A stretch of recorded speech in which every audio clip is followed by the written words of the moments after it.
Hello friends, कैसे हैं आप सब। आई होप आप सब ठीक होंगे। तो सबसे पहले राधे राधे। मैं कुछ शेयर्स आपके लिए लेके आया हूँ जो पेनी स्टॉक्स हैं पीएसयू के अंदर। ये कुछ ऐसे स्टॉक्स हैं जिसमें आप अपनी मनी को सही है टाइम्स में बदल सकते हैं। डबल ट्रिपल करने के चांसेस इसके अंदर बन जाते हैं। तो सबसे पहले मैं आज के संदर्भ में आपको ये बताना चाहूँगा कि पेनी स्टॉक का मतलब अब क्या है। तो पेनी स्टॉक का मतलब क्या है पहले समझे। जैसे 60 इज द न्यू 40, तो 40 जो 60 की एज में है वो 40 नजर आ रहे हैं। उस तरीके से अब जो स्टॉक बिलो 100 हैं वो आपके न्यू पेनी स्टॉक्स बन जाते हैं। उस पर हम ध्यान रखेंगे, उस तरीके से हम चीज़ों को समझने की कोशिश करेंगे। तो हमारा पहला जो स्टॉक है उसे नज़र रखते हैं। तो पहला स्टॉक है Andrew Yule and company limited. इस पे एक नज़र रखते हैं, इसकी फंडामेंटली और टेक्निकली को समझने की कोशिश करते हैं। इसका जो प्राइस चल रहा है, मार्केट प्राइस, वो है 51 रुपीज़ के हिसाब से। नाउ अगर मैं ध्यान से करूं, इस कंपनी के बारे में बताना चाहूं, तो ये एक हिडन जैम है इंडियन मार्केट के अंदर। ये बहुत ही अच्छे तरीके से अपना फंडामेंटली एक्टिव वर्कआउट करता हुआ नजर आ रहा है। इसके पास बहुत बड़े बड़े प्रोजेक्ट हैं, न केवल चाय के अंदर और इंजीनियरिंग प्रोजेक्ट के अंदर।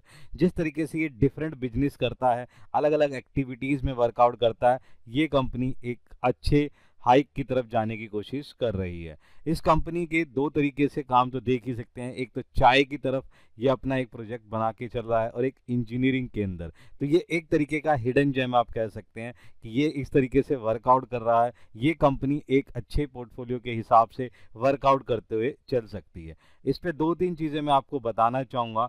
इसका जो स्टेक है वो क्या है, वेडल के अंदर भी है। ये बहुत ही अच्छी, सही है जी। यहाँ पर जो बहुत ही अच्छा टाइड और वाटर ऑयल जो कंपनी है उसके अंदर इसका जो चंक है या स्टेक है वो काफ़ी अच्छा है। और उस तरीके से मुझे लग रहा है यहाँ पर भी इसने अपनी वैल्यूएशन बना के रखी हुई है।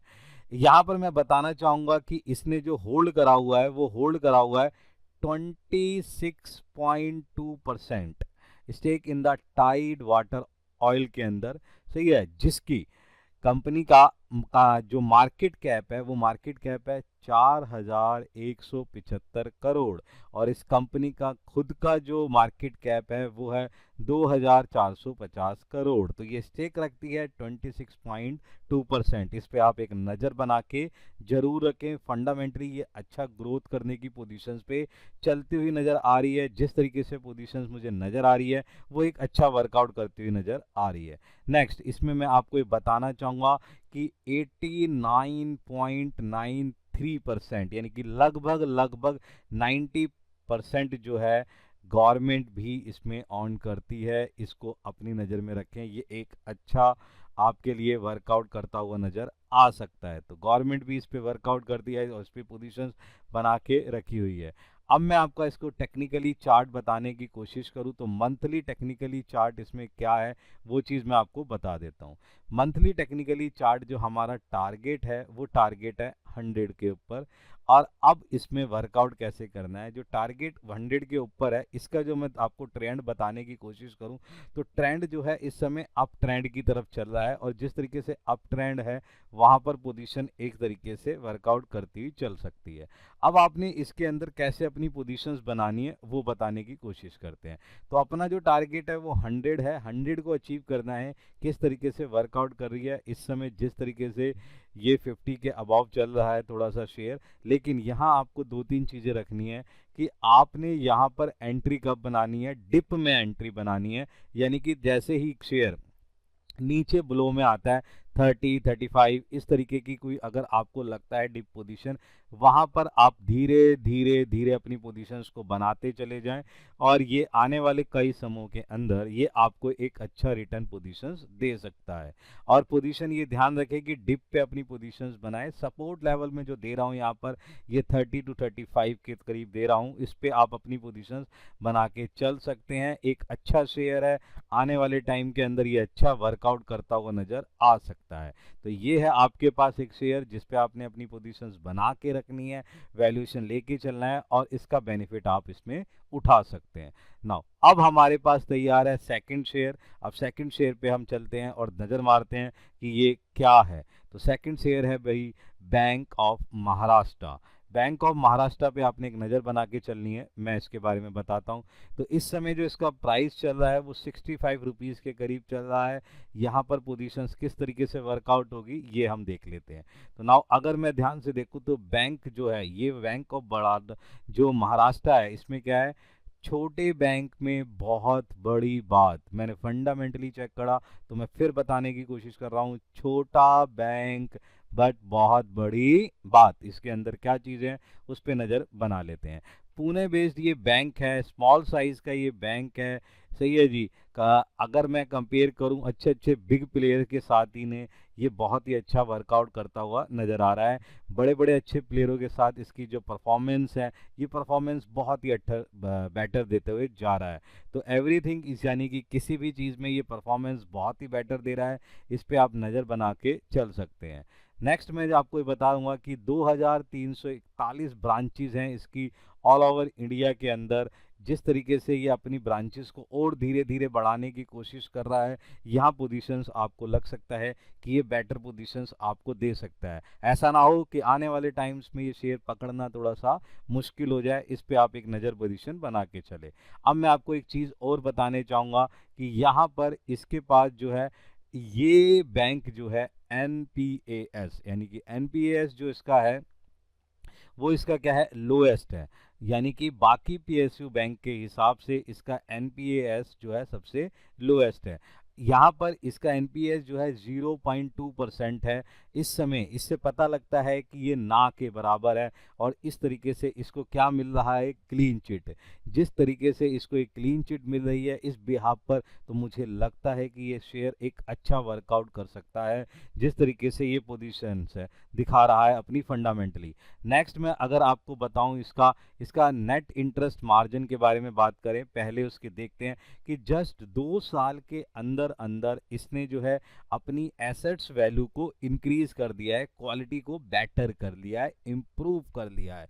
हेल्दी है इसका NIM नेट इंटरेस्ट मार्जिन जो 3.9 है, जो एक तरीका बता रहा है कि ये पाथ जो है इसका क्या है, ग्रोथ की तरफ जा रहा है और ये पोजीशन लेता हुआ जा रहा है। इस पे भी आप एक नज़र बना के जरूर लगें, ये एक इसका पॉजिटिव पॉइंट नज़र आ रहा है।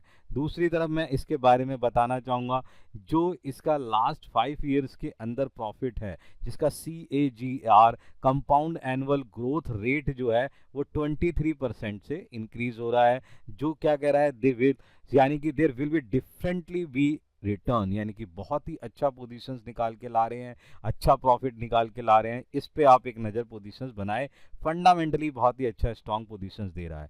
नेक्स्ट अगर मैं ध्यान से देखूं कि गुजरात के अंदर इसने 25% इंक्रीज करा है लास्ट सेकंड क्वार्टर के अंदर ओवरऑल। बाकी जो है जगहों पर भी इसने 18 to 20% इंक्रीज कर लिया है। जिस तरीके से मुझे लग रहा है एंटायर ईयर के अंदर ये धीरे धीरे अपनी पोजीशंस को बढ़ाता हुआ जा रहा है। यहाँ पर मैं एक और चीज़ बताने की कोशिश करूँगा कि यहाँ पर ये जो 5 लाख करोड़ बिजनेस की बारे में इसने वर्कआउट जो सोच रखा है कि ये और बनाना चाहता है, अपना जो है ब्रांचेस को जो ओपन करने की कोशिश कर रहा है, यहाँ पर ये जो है वर्ल्ड ओवर जिस तरीके से वर्कआउट है ये टोटली डिजिटली होगा। डिजिटली ये वर्कआउट करने की कोशिश कर रहा है। जिस तरीके से यहाँ पर इसने अपना जो ग्रोथ रेट बना के रखा है कि ये 5 लाख करोड़ का बिजनेस करने के मूड में है, यहाँ पर ये ध्यान रखें ये कंप्लीटली डिजिटली वर्कआउट होगा। नेक्स्ट मैं इसमें बताऊंगा गवर्नमेंट का स्टेक कितना है इसका। गवर्नमेंट में इसका जो स्टेक रखा हुआ है, स्टेक 86.5% का स्टेक है, जो एक सपोर्ट देता है हमें बेनिफिट के लिए। नेक्स्ट में इसके अंदर एक चीज़ और बताना चाहूँगा कि ये जो है एक लिटिल पैकेट में बिग बैंक की तरह काम कर रहा है और ये अच्छा पोजीशंस देते हुए नज़र आ सकता है। इसको अपनी नज़रों में बना के रखें, अपनी पोजीशंस में बना के रखें। इसका जो पोर्टफोलियो है वो बेटर है, सॉलिड परफॉर्मेंस दिखा रहा है। जिस तरीके से ये इसके आगे के फ्यूचर प्लान है वो बहुत ही अच्छे वर्कआउट करते हुए नज़र आ रहे हैं। इस पे आप अपनी पोजीशंस बना सकते हैं। नाउ अब मैं बात करना चाहूँगा इसके टेक्निकली पोजीशंस के अंदर। टेक्निकली ग्रोथ अगर देखने की कोशिश करें मंथली चार्ट के अंदर, ये क्या है, एक बहुत ही अच्छा पोजीशंस लेता हुआ ऊपर जा रहा है। यहाँ पर मैं आपको बताना चाहूँगा कि जो हमारा सपोर्ट लेवल है, यानी कि डिप पे इसे बाय करने की कोशिश करनी है। 40 से 45 रुपए पे आए तो आप इसमें अच्छी पोजीशंस बना सकते हैं। ध्यान रखें, नज़र बना के रखें, डिप पोजीशन आपके लिए बेटर पोजीशंस होनी चाहिए। यहाँ पर आप अपनी एंट्री पोजीशंस लेते हुए चल सकते हैं और यहाँ पर अपना जो है धीरे धीरे धीरे इसमें एंट्री करने की कोशिश कर सकते हैं। नेक्स्ट, इसके अंदर जो हमारा टारगेट था 100 था, अब हमारे सामने है थर्ड शेयर जो है, अब इसके बारे में हम बात कर लेते हैं। यहाँ पर हमारे पास है यूको बैंक।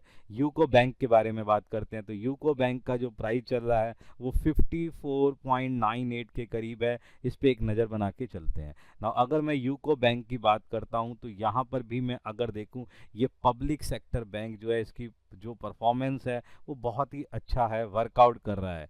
एनपीए के बारे में बात करना चाहूँगा तो एनपीए जो है स्टैंड करता है 0.89 के लिए, जहाँ पर ये इसको पोजीशंस बताता है कि ये एक अच्छा वर्कआउट कर रहा है। एनपीए इसका बहुत काम है, सही है। जिस तरीके से पोजीशंस को लेके चल रहा है, नेट परफॉर्मिंग एसेट्स और टोटल एडवांस और माइनिंग के अंदर ये बहुत ही अच्छा वर्कआउट करता हुआ आ रहा है। कंप्लीटली सेफ है, सही है, मनी के ब्याज पर, और ये वर्कआउट करता हुआ नज़र आ सकता है। नेक्स्ट मैं इसके अंदर बताना चाहूँगा कि यहाँ पर जो इसका इंक्रीज हुआ है नेट प्रॉफिट, वो कितना है, 190% के ऊपर इसका इम्प्रूव हुआ है। लास्ट 3 ईयर्स के अंदर इसका CAGR बहुत ही अच्छा, बेटर पोजीशंस लेके आया है। रिटर्न इक्विटी जो है इसका बहुत ही ज़्यादा सॉलिड है। ROE जो है इसका 13% के ऊपर चला गया है। माइनिंग द, सही है ना, meaning the value of investment is also increase. यहाँ पर जो है इन्वेस्टमेंट जो है धीरे धीरे इंक्रीज करता जा रहा है। ये भी फंडामेंटली बहुत ही ज़बरदस्त स्ट्रॉन्ग पोजीशंस दिखाता हुआ नज़र आ रहा है। इस पे भी आपकी एक नज़र होनी चाहिए, ये भी आपके पोर्टफोलियो में अंदर होना चाहिए। ये पोजीशंस आपको बेटर देता हुआ नज़र आ रहा है। नेक्स्ट मैं इसके बारे में बात करूँ तो जो मैनेजमेंट है उसने अपने में सुधार करने की कोशिश करी है, वो एक अपना पोजीशंस लेने की कोशिश कर रहा है। यहाँ पर एक चीज़ और है कि उन्होंने अपना जो ऑपरेशनल है उसे, ऑपरेशनल सेक्टर जो इनका एफिशिएंसी है उसे इम्प्रूव करने की कोशिश करी है, सही है। रिटर्न रेट्स भी अपने ये बढ़ाने की कोशिश कर रहे हैं। पूरा ध्यान जो है मैनेजमेंट का इसके ऊपर लगा हुआ है, इस तरीके से वर्कआउट करता हुआ नज़र आ रहा है। नेक्स्ट मैं इसके बारे में बात करूँगा, इसके कासा के बारे में बात करूँगा। कासा मतलब करंट एसेट सेविंग अकाउंट। ये इसके ऊपर फोकस कर रहे हैं, इसे जो है इम्प्रूव करने की कोशिश कर रहे हैं कि किसी तरीके से वर्कआउट होए। तो कीपिंग द प्राइस को माइंड में रखते हुए प्रोजेक्ट पे काम कर रहे हैं। इंटरेस्ट मार्जिन भी देखते हुए चले जा रहे हैं। जिस तरीके से ये अपनी स्ट्रेंथ को बढ़ाते हुए जा रहे हैं, यहाँ पर ये फंडामेंटली बहुत ही अच्छा पोजीशन नज़र आ रहा है, जिस तरीके से वर्कआउट कर रहे हैं। दूसरी चीज़ मैं आपको बताऊं कि लोन पोर्टफोलियो में भी इसने बहुत ही अच्छा वर्कआउट करा है। जिस तरीके से क्रेडिट कॉस्ट और also their focus different areas, उस पर भी ये बहुत ही अच्छा वर्कआउट करता हुआ नज़र आ रहा है। इस पे आपकी पोजीशंस बहुत ही बेटर होनी चाहिए। नेक्स्ट मैं इसमें जो चीज़ बताने की कोशिश करूँगा कि यहाँ पर इसने क्या है, अपनी जो परफॉर्मेंस है उससे सबको अपनी तरफ अट्रैक्ट करने की कोशिश करा है। ये फ्यूचर प्लान्स बहुत अच्छे लेके जा रहा है। ग्रोथ जो है, इसका टारगेट जो है बहुत ज़बरदस्त जो है स्ट्रेटजीज इसमें चेंज करी है। जिस तरीके से ये लग रहा है ये हिडन जैम है, जिस तरीके से धमाका कर सकता है, उस पर पोजीशंस आप नज़र बना के चल सकते हैं। अपनी नज़र इस पे बना के रखें और पोजीशंस को देखते रहें। ध्यान से देखें, जो अपना टारगेट है वो टारगेट हमारा है 146 रुपये का, जिस पे हमें इस पोजीशंस पे देके चलना है। दूसरी चीज़ क्या है, डिप पे अपनी पोजीशंस को बनाते हुए चले। हमारा जो सपोर्ट लेवल रहेगा वो सपोर्ट लेवल रहेगा 35 एंड 40। अगर ये थोड़ा सा डिप पोजीशंस पे आता है, धीरे धीरे हमें इसमें पोजीशंस अपनी बनानी है और उसका बेनिफिट उठाना है, उसका हम क्या कर सकते हैं, फ़ायदा ले सकते हैं। तो नेक्स्ट अगर हम ध्यान से देखें, हमारा शेयर 4th शेयर कौन सा है, इस पे नज़र बना के चलते हैं। तो 4th शेयर है इंडियन ओवरसीज बैंक। इसका जो प्राइस है वो प्राइस कितना है, 64 रुपीज़ के करीब है। इस पे एक नज़र बना के चलते हैं। तो ये भी एक पब्लिक सेक्टर के अंदर बहुत अच्छा वर्कआउट करता है, पुराना प्लेयर है, सही है जी, बहुत अच्छा वर्कआउट कर रहा है। इंडिया के अंदर इसकी बहुत अच्छी पहचान है, सही है जी। जिस तरीके से ये परफॉर्मेंस धीरे धीरे बढ़ाता हुआ नज़र आ रहा है, बहुत ही अच्छे वर्कआउट इसके निकल के आए हैं। फंडामेंटली भी बहुत ही ज़बरदस्त तरीके की चीज़ें निकल के आई है। अगर मैं ध्यान से देखूं तो गवर्नमेंट गवर्नमेंट का स्टेक इस पे कितना है 96.4%, जिस पे ये पोजीशंस दिख रही है। दूसरी चीज़ क्या है कि गवर्नमेंट को अपना जो स्टेक है उसे 75% से नीचे लाना पड़ेगा एज पर अ रूल। तो द मार्केट रेगुलेशन के हिसाब से 75% के नीचे से लिमिट पोजीशन लेके आनी पड़ेगी। उसका फ़ायदा क्या होगा कि ये क्या करेंगे कि स्टेक के लिए अराउंड में 21.4% मार्केट में ला सकते हैं, जिसका जो है पोजीशंस आपको बेनिफिट में मिल सकता है। इसके हिसाब से अगर मैं ध्यान से देखूं तो इसका जो ग्रोथ ऑफ प्रॉफिट है वो जिस तरीके से ईयर टू ईयर बढ़ा है, ऑपरेटिंग प्रॉफिट जो इंक्रीज हुआ है वो 13.8% के ब्याज पर इंक्रीज हुआ है फाइनेंशियल ईयर 24 के अंदर। ये बहुत ही ज़बरदस्त फंडामेंटली लेके चल रहा है। अगर मैं इसकी बात करूं प्रॉफिट के साथ साथ नेट प्रॉफिट की, तो यहाँ पर नेट प्रॉफिट जा चुका है 2660 के करोड़ के करीब से। और यहाँ पर इस बैंक ने बहुत ही अपना हेल्थ पोजीशंस यानी कि जो ऑपरेशनली वैल्यू है वो बहुत ज़्यादा बढ़ा लिया है और गुड पोजीशंस पे लेके चल रहे हैं। दूसरी चीज़ मैं आपको कहूँगा the bank is thinking rising, ये इसे कहाँ लेके जा रहे हैं, टैक्स बाय 5000 के हिसाब से। तो जिस तरीके से ये मुझे लग रहा है कि यहाँ पर ये जो इसकी ग्रोथ वैल्यू है वो धीरे धीरे बढ़ती हुई नज़र आएगी। इस पे आपकी एक नज़र बनी रहनी चाहिए। पोजीशंस जो है रेशियो वाइज भी बहुत ही बेटर निकल के आ रही है। फोकस करना है, इनका जो फोकस है रिटेल सेक्टर के अंदर है, जैसे हाउसिंग के अंदर और ज्वेलरी लोन्स के अंदर। यहाँ पर इसने अपनी पोजीशंस बना के रखी है। यहाँ पर ये बहुत ही अच्छा वर्कआउट है रिटेल के हाउसिंग लोन में और ज्वेलरी लोन में। इसका बहुत ही अच्छा कमांड बनता हुआ नज़र आ रहा है, वर्कआउट करता हुआ नज़र आ रहा है, जिसके हिसाब से मुझे लग रहा है ये पोजीशंस नज़र आती हुई दिखेगी। इसलिए इन्होंने अपना जो ज्वेलरी लोन का पोर्टफोलियो ऑलरेडी कितना है 39,000 करोड़ का पहुँच चुका है, इंक्रीज कर चुके हैं ये 3.5 टाइम्स से एट द लास्ट 4 ईयर्स, जो एक बहुत ही अच्छा संकेत दे रहा है इसकी ग्रोथ के लिए। नेक्स्ट अगर मैं इसके बारे में बात करूं तो क्रेडिट ग्रोथ जो है इसका फ्यूचर इज ब्राइट, क्योंकि इसके अंदर क्रेडिट ग्रोथ 13 to 14% है, जो जिस तरीके से अपकमिंग जो हमारे फाइनेंशियल ईयर है उसमें और बेटर पोजीशंस होने के चांसेस बढ़ रहे हैं। इस पे आप ज़रूर नज़र बना के चल सकते हैं। अगर मैं देखूं तो 8 साल के अंदर ये 40 से 50 जो है branches also in the open, यहाँ पर ये ओपन कर रहे हैं, ओपन हो भी चुकी है। मैंने जो आगे और भी ये खोलने की कोशिश कर रहे हैं अपने ब्रांचेस की, जो ये लग रहा है कि अदर देन बहुत पोजीशंस में लेके जा सकते हैं। जिस तरीके से इसके अंदर चेंजेस आ रहे हैं, ये अपनी ओल्ड इमेज को बदलने की कोशिश कर रहा है, सॉलिड ग्रोथ के ऊपर चल रहा है, न्यू प्लान लेके आ रहा है और गवर्नमेंट का बहुत ही अच्छा इसके ऊपर सपोर्ट है, जिसका बेनिफिट इसके अंदर मिल सकता है। ये जो है जिस तरीके से वर्कआउट कर रहा है ये मल्टी बैगर हो सकता है। इस पर आप अपनी नज़र बना के चलें और पोजीशंस को होल्ड करते हुए चलें। नेक्स्ट अगर मैं इसका टेक्निकली चार्ट देखने की कोशिश करूं तो हमारा जो टारगेट है वो 200 के करीब रहेगा टारगेट। इस पे आप अपनी पोजीशंस बना के चल सकते हैं। अगर मैं कहूँ सपोर्ट लेवल तो आप 40 से 45 रुपए के ब्याज पर इस पे डिप पे पोजीशंस को देखें और अपनी पोजीशंस को धीरे धीरे इस प्राइस के आसपास बनाने की कोशिश करें। और पोजीशन जिस तरीके से बनाने की कोशिश करें उसके ब्याज पर उसका जो है आपको बेनिफिट मिलता हुआ नज़र आ सकता है। नेक्स्ट जो है हमारे पास जो शेयर है वो 5th नंबर का शेयर है। 5th नंबर का शेयर है सेंट्रल बैंक ऑफ इंडिया का। इस पर नज़र बना के चल सकते हैं। तो यहाँ पर जो प्राइस है वो 62 रुपीज़ के करीब चल रहा है। इस पर एक नज़र बना के चले। ये जो है एक बहुत ही ज़बरदस्त एक्सपीरियंस प्लेयर है पब्लिक सेक्टर का अंदर। परफॉर्मेंस जिस तरीके से इंप्रूव होती जा रही है उस तरीके से इस पर बहुत वैल्यूएशन नज़र आ रही है।